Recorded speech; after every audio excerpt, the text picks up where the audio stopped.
Hello students, welcome back to my channel. कैसे हो आप सब? उम्मीद करती हूँ बेटा सभी अच्छे होंगे और अपना ख्याल भी रख रहे होंगे। तो बेटा जो आज का टॉपिक है हमारा, उसका नाम क्या है? कटी चक्रासन। ठीक है, तो इसके बारे में बेटा डिटेल में जानेंगे अच्छे से, क्या बेनिफिट्स और एक एक लाइन का मतलब जानेंगे ताकि याद करने में आपको दिक्कत ना हो, रटना ना पड़े आपको। तो चलिए स्टार्ट करते हैं। तो बेटा जो कटी चक्रासन है उसका नाम कटी चक्रासन क्यों पड़ा, या इसका नाम ये क्यों है, और इसका दूसरा नाम क्या है बेटा?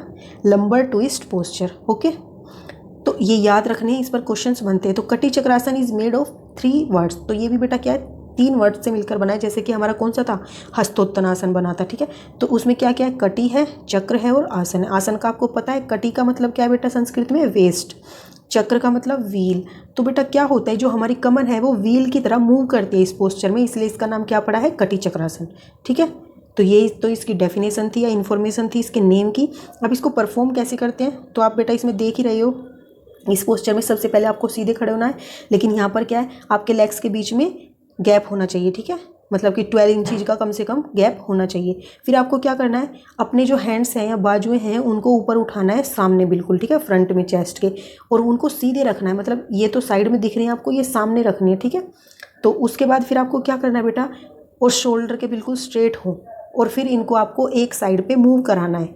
ठीक है, दोनों हैंड्स को, और क्या करना है, इनकी जो पाम है वो दोनों जैसे हाथ जोड़ते हैं, नमस्कार करते हैं, उसी तरीके से ये पाम एक दूसरे को टच करनी चाहिए।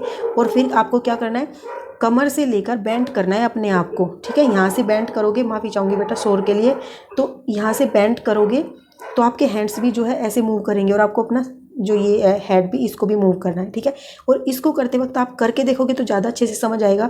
जब इसको मूव करोगे तो आपने क्या किया, राइट साइड पर अगर आप मूव करें तो आपका जो राइट हैंड होगा वो तो स्ट्रेट होना चाहिए, और जब आप यहाँ जाओगे तो ये वाला आपका ऐसे बेंड हो जाएगा। ठीक है, तो इसको तो बेंड कर सकते हो, उसको बिल्कुल स्ट्रेट रखना है, और जितना आप बैक जा सकते हो, मतलब पीछे अपना घुमा सकते हो हाथ को, उतना आपको घुमाना है, और वेस्ट से ही घूमना है। ये नहीं कि आपके पैर जो है अपनी ज़मीन से उखड़ जाए, मतलब कि चेंज हो जाए। वे पोजीशन सेम रहनी चाहिए। सिर्फ और सिर्फ आपको कहाँ से, यहाँ से चेंज नहीं करना है, सिर्फ और सिर्फ यहाँ से घूमना है। ठीक है, तो इस तरीके से आपको करना है बेटा। और आप जब क्या कर रहे हो, अपनी जो आर्म्स होंगी उनको स्लोली स्लोली ऐसे मूव करोगे, तो उस टाइम पर आपको इनहेल करना है। ठीक है, और फिर ट्विस्ट करते जाना है वेस्ट को राइट साइड पर, और जितना जा सकते हो उतना जाना है। और जब आप क्या करोगे बेटा, while swinging towards right, keep the right arm straight, और लेफ्ट आर्म जो मैं बता चुकी हूँ, और बैक फिर आपको पीछे की तरफ देखना है। ठीक है, जितना आप देख सकते हो उतना देखने की कोशिश करनी है। रिलीजिंग पोजीशन में आपको क्या करना है, वापस आओगे तो एक्सेल करते हुए आपको आना, और अपने जो आर्म्स थी उनको फ्रंट में ले आना है। ठीक है, फिर आप इसी को लेफ्ट साइड में भी परफॉर्म कर सकते हो। ठीक है, तो इस तरीके से तो परफॉर्म करना है। अब इसमें जो रिमेंबर करने योग्य पॉइंट्स हैं वो क्या है बेटा, keep right arm straight and left arm bend while twisting to the right side and vice versa. ठीक है, तो मतलब राइट साइड की तरफ बेंड कर, मतलब कि ट्विस्ट करोगे तो राइट वाली स्ट्रेट रहनी चाहिए और लेफ्ट वाली बेंड हो सकती है, और अगर लेफ्ट साइड में करोगे तो लेफ्ट स्ट्रेट रहेगी और राइट वाली बेंड कर सकते हो। ठीक है, वाइस वर्सा रहेगी। इस पर क्वेश्चन बन सकता है। ठीक है, पूरी स्टेटमेंट दे देंगे, बोल देंगे कि ये किस आसन में होती है। ठीक है, या फिर एक साइड बोल देंगे, लेफ्ट साइड मतलब आप ट्विस्ट कर रहे हो तो कौन सा हैंड्स जो है स्ट्रेट रहना चाहिए। ठीक है, इस तरीके से आ सकता है। Inhale while twisting toward back and exhale while coming back to the centre. तो बेटा जब आप ट्विस्ट करते हो या पीछे की तरफ घुमाते हो तो उसमें आपको इनहेल करना है, और जब वापस से पोजीशन पे आते हो तो एक्सेल करना है। ओके, अब क्या नहीं करना है, डू नॉट बेंड फॉरवर्ड और बैकवर्ड, और आपको क्या आगे पीछे बेंड नहीं होना है। ठीक है, सिर्फ ट्विस्ट करना है। Do not move the lower part of the body, और लोअर पार्ट जो है, जो आपके फुट थे वो मूव नहीं करनी चाहिए, वो फिक्स रहनी चाहिए।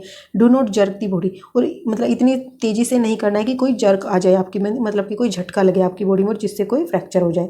ठीक है, अब इसके बेनिफिट्स क्या है बेटा, तो it stretches the west region and make lower back strong. तो बेटा ये स्ट्रेच करती है हमारी वेस्ट को, जैसे आपने देखा कि वो ट्विस्ट हो रही थी।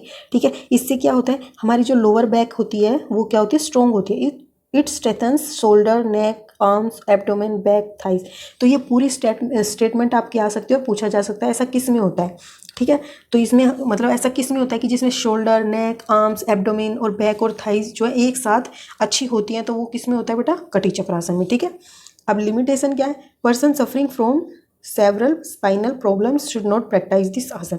और बेटा जिनको जो है स्पाइनल में कोई प्रॉब्लम है तो वो इसको परफॉर्म ना करें। ठीक है, तो उम्मीद करती हूँ बेटा आपको ये अच्छे से समझ आएंगे, और एक एक लाइन को ध्यान से सुना करो बेटा। हालांकि मैं क्वेश्चंस की सीरीज भी ला रही हूँ, एक की तो मैं ला चुकी हूँ, उसका भी आपको लिंक नीचे मिल जाएगा, और सेकेंड चैप्टर की भी आपकी आ जाएगी आजकल में। ठीक है, तो इस वीडियो में बेटा इतना ही। तब तक के लिए ऐसे ही हंसते रहिए, मुस्कुराते रहिए, पढ़ते रहिए और आगे बढ़ते रहिए। Thank you.